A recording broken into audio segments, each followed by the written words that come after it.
अस्सलाम वालेकुम dear students, कैसे हैं आप। उम्मीद करता हूं कि अल्लाह ताला के फजल करम से आप खैरियत से होंगे। आज हमारा ओल्ड मैन सी के ऊपर लेक्चर नंबर 2 होने जा रहा है। और प्रीवियस लेक्चर नंबर 1 में हमने पढ़ा बूढ़े का इंट्रोडक्शन और मैनुलिन का इंट्रोडक्शन। और आज के लेक्चर 2 के अंदर हम पढ़ेंगे जो गुफ्तगू होगी बूढ़े की मैनुलिन के साथ। और थोड़ा सा हम पढ़ेंगे टेरेस के बारे में, टेरेस की लोकेशन और टेरेस के ऊपर कौन कौन सी फैक्ट्रियां हैं और टेरेस के ऊपर किस तरह के लोग बैठते हैं और टेरेस का मौसम कैसा होता है। तो ये सारा जो है ये आज के इसे लेक्चर नंबर 2 में होने जा रहा है। I remember the old man said, हाँ मुझे याद है। असल में लेक्चर 1 की जो लास्ट लाइन थी वो ये थी कि लड़का कहता है कि याद करो एक दफ़ा हमने 87 डेज़ के बाद एक मछली पकड़ी थी। तो बूढ़ा कहता है आई रिमेंबर, मुझे याद है। I know you didn't leave me, तुम मुझे छोड़ना नहीं चाहते थे। बिकॉज यू डाउटेड, क्योंकि तुम इस शक में थे कि तुम एक न एक दिन बड़ी मछली पकड़ लोगे। अब लड़का क्या कहता है, इट वॉज पापा मेड मी लीव, ये मेरे पापा थे जिन्होंने मुझे आपसे दूर कर दिया। I am a boy and I must ओबे हिम, यानी मैं एक बच्चा हूँ और मुझे उनकी हुक्म की तामील करना पड़ती है। I know the old man said, it is quite normal, बिल्कुल ऐसे ही है, यानी तुम्हें अपने वालिदैन का हुक्म मानना चाहिए। ही हैज़ेंट मच फेथ, अब ये बात लड़का कर रहा है कि मेरा जो वालिद है उसका यकीन कमज़ोर है। बूढ़ा क्या कहता है, know the old man said, नहीं ऐसा नहीं कहते। बट वी हैवंट वी, लेकिन हमारा जो ईमान है वो बहुत ज़्यादा है। यस द बॉय सेड, लड़के ने कहा हाँ बिल्कुल ऐसे ही है। Can I offer you a beer on a terrace, क्या हम टेरेस कहते हैं कैंटीन, क्या हम कैंटीन पे जाके बियर पी सकते हैं। And we will take the stuff home, और उसके बाद जो सामान है, स्टफ़ कहते हैं सामान, वो हम घर ले जाएंगे। Why not the old man said, क्यों नहीं। बिटवीन फिशरमैन, यानी हम फिशरमैन के बीच में बैठकर बियर पिएंगे। अब ये जो लफ्ज़ है बिटवीन फिशरमैन, इसका मतलब ये बनता है कि बूढ़े को बाकी जो फिशरमैन है वो लाइक नहीं करते हैं, ठीक है ना, उसके मजाक उड़ाते हैं, उसको बुरा भला कहते हैं, लेकिन बूढ़ा उनका माइंड नहीं करता है, ठीक है। तो ये बल्कि इंजॉय करता है। They sat on a terrace, terrace पर बैठे, and many of the fisherman made fun of the old man. Made fun of होता है मजाक उड़ाना, मजाक उड़ाया, और बहुत से फिशरमैन ने बूढ़े का मजाक उड़ाया। And he was not angry, लेकिन बूढ़े ने उसका कोई माइंड नहीं किया। Others of the older fisherman, और कुछ और भी बूढ़े फिशरमैन थे जो बूढ़े से बात तो नहीं करते थे लेकिन बूढ़े के साथ अटैच थे।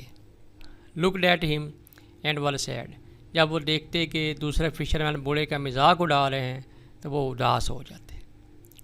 But they didn't show it, लेकिन वो अपनी उदासी का इजहार नहीं करते थे। And they spoke politely about the current, और वो बहाव, करंट कहते हैं बहाव, यानी लहरों का जो बहाव है समंदर में, उसके बारे में बात करते, समंदर की डेप्थ्स की बात करते। They had drifted their line, जहाँ पे उन्होंने डोरियाँ फेंकी होती थी। And the steady good weather, और अच्छे मौसम की बात करते। And of what they had seen, और समंदर में जो दूसरी चीज़ें उन्होंने देखी होती, यानी वो अपने जो एक्सपीरियंसेस हैं वो एक दूसरे के साथ शेयर करते हैं।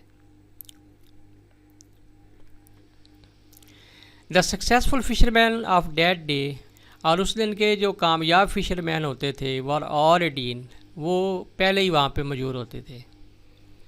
एंड हैड बुचर्ड, बुचर्ड होता है काटना,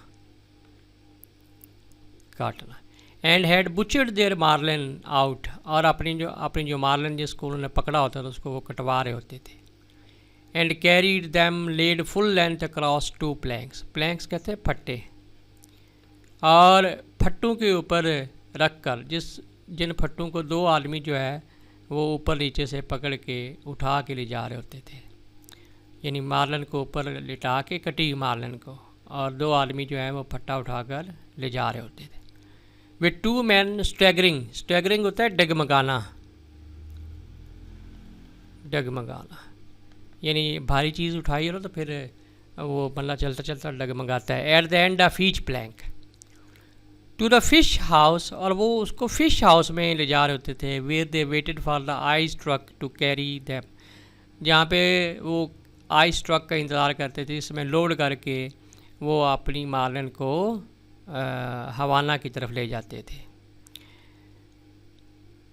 weighted for the ice truck to carry them to the market in Havana, यानी हवाना की मार्केट में बेचने के लिए ले जाते थे। हवाना जो है वो क्यूबा लैटिन अमेरिका का कैपिटल है। Those who had caught sharks, और वो फिशरमैन जो शार्क्स पकड़ते थे, had taken them to the shark factory, वो उसको शार्क फैक्ट्री में ले जाते हैं। On the other side of the cove, cove कहते हैं बे, यानी खलीज के टेरेस की दूसरी तरफ आप कह लें। शार्क फैक्ट्री होती थी, जिन्होंने शार्क पकड़ी होती तो वो शार्क की काट तराश उधर जाके करते थे। Where they were hoisted, hoisted होता है रखना, हॉइस्टेड वाला ब्लॉक, यानी पत्थर का एक ब्लॉक होता था, उसके ऊपर अपनी शार्क्स जो है ना वो रखते थे एंड टैकल, और उसको काटते थे। देयर लीवर्स रिमूव्ड, और उनके जो जिगर हैं, लीवर्स हैं, वो रिमूव करते थे। देयर फिन्स, फिन्स कहते हैं जो शार्क के साइड वाले पर होते हैं।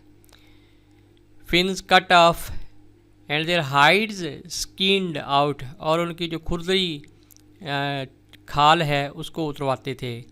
And their flesh cut into strips for salting, और गोश्त को काट के उनकी स्ट्रिप्स बनाते थे, पट्टियाँ, ताकि नमक लगाकर उनको प्रिजर्व किया जा सके। When the wind was in the east, जब हवा मशरक़ से चलती थी, a smell came across the harbour, तो पूरी बंदरगाह के ऊपर एक जो बदबू है वो फैल जाती थी।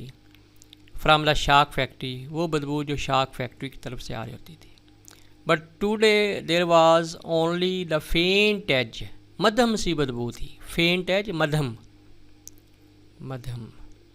As of the odour, odour कहते हैं बदबू। Because the wind had backed into the north, क्योंकि हवा जो है वो नॉर्थ की तरफ जा रही थी। एंड देन ड्रॉप्ड ऑफ, और फिर आहिस्ता आहिस्ता ख़त्म हो जाती थी। आहिस्ता आहिस्ता कम होना, यानी हवा आहिस्ता आहिस्ता बिल्कुल कम हो जाती थी। And it was pleasant and Sunny on the terrace, और टेरेस के ऊपर मौसम जो है वो बड़ा खुशगवार था, बड़ा खूबसूरत चमकदार दिन था। सैंटियागो, द बॉय सेड, लड़के ने कहा सैंटियागो।